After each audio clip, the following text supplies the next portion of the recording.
Casual players put a lot of time into the game. If you get level 60, you've put a lot of yourself into World of Warcraft. This familiarity we all have with the game world from the time we invest ends up making people think that they understand things about the game and other players that they just really don't. This familiarity is an illusion. The same stuff happens in the workplace. People will work at a company.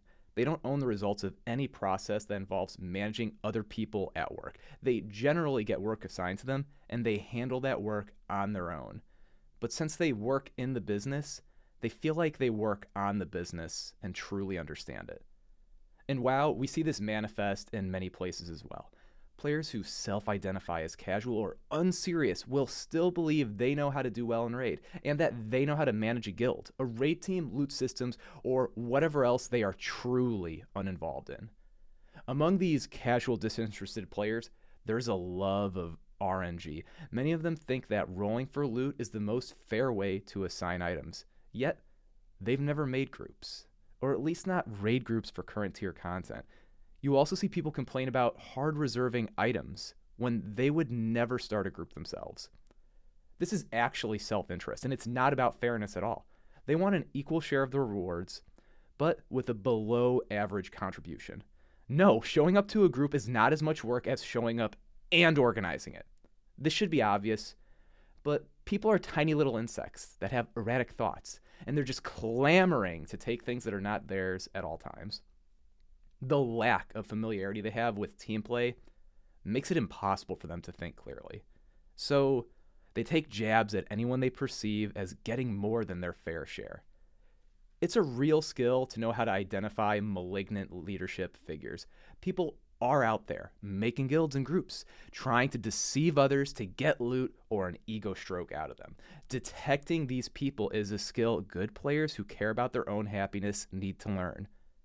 But don't be mistaken by systems that just make sense. If you're a new guy to a group, you will always be less trusted. You will have to prove some things about yourself, but you need to figure out quickly if you're ever going to be seen as an equal. Otherwise, you'll be taken advantage of. Often, people will join a guild that refuses to clearly define their own loot priority system. Or maybe the raid organizers won't let you know if you have a raid spot. They may want to leave you in the dark so that they can have you as a backup, but they don't want you to know that. Running a group and doing these things makes you a shitty leader. I also think it makes you a shitty person if you pretend everyone is friends, but do this stuff to some of your members. In most guilds, there are large groups of different disenfranchised players. They're not always aware of it, especially because raid groups are large and loot is scarce and classic. It's awful, but wishing for everything to be handled by randomness is not the answer, and pugging all of your runs to avoid guild drama isn't the answer either. Although if GDKP is around, you can avoid having a guild depending on what your real objectives are. Loot Council, though, is the answer to most of these problems. Every single action you take with regards to the social group at large can matter if it's managed well. But there are also a few really cool hidden features. The random nature of being rewarded. You don't know exactly when a piece will drop or if you will get it. The implicit or explicit acknowledgement of your contribution to the team upon receiving loot. And the great feeling of surprise you'll never get from grinding reputation, earning DKP, or saving gold. In my guild, hanging out is a raid requirement. Everyone has to be a part of the community. Otherwise, how could I ever treat everybody as equals?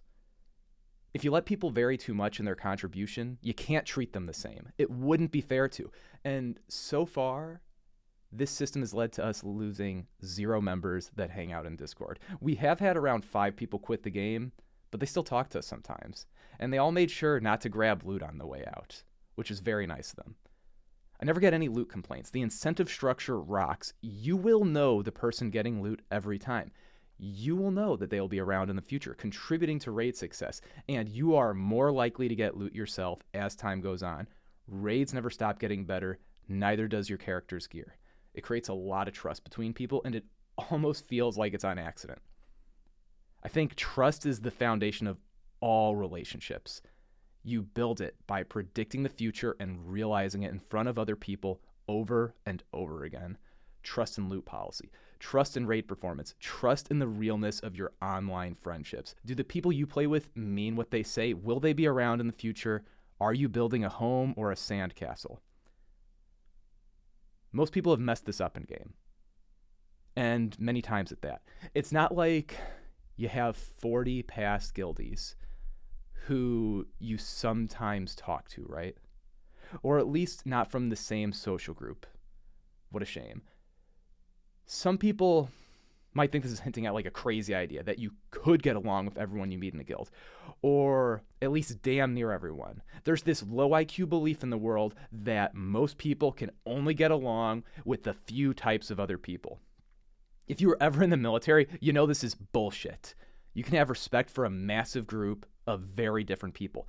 Some of the people can even be kind of shitbags, and it's still possible to generally get along with them. And there can be way less in common with people who join the military than those who stare at a PC in a fake world for hours every week. Most people join the military for financial reasons or reasons adjacent to it. If you disagree with that, why does everyone talk about the pension? Pensions involve getting money and quitting. Anyways, I personally wasted years of game time playing with the wrong people. I've never really cared about loot. Except for the first time I got Thunder Fury, that was super important to me. I've only kind of cared about raid performance. Nowadays, I see raid performance as a tool to get people to work together and get along better. I take raiding super seriously because when I didn't in the past, it made my guild feel less bonded together. I always wanted to play with people I really liked, and I used to have that on accident when I was a kid. The first guild I joined lasted well over 10 years, from TBC to BFA, but I was only there for 3 years. I didn't realize how special it was at the time. I hadn't gotten to experience bad guilds yet, so how could I know? We actually rolled all the loot in that guild, which is kind of funny. But since people never quit, it didn't really matter. Right now, I basically never pug. I always play with the same people, and I truly like all of them. It's not an accident, it took a lot of time, but it didn't feel like work putting it together either. At least not most of it. If you're looking for a really positive environment to play in, where we take the raids super fucking seriously, and you want to get world buffs and try really hard and get along with people in a loot council system, I have raid spots. I need mostly warriors, 9 p.m. Eastern raid times, Night Slayer, NA, PvP.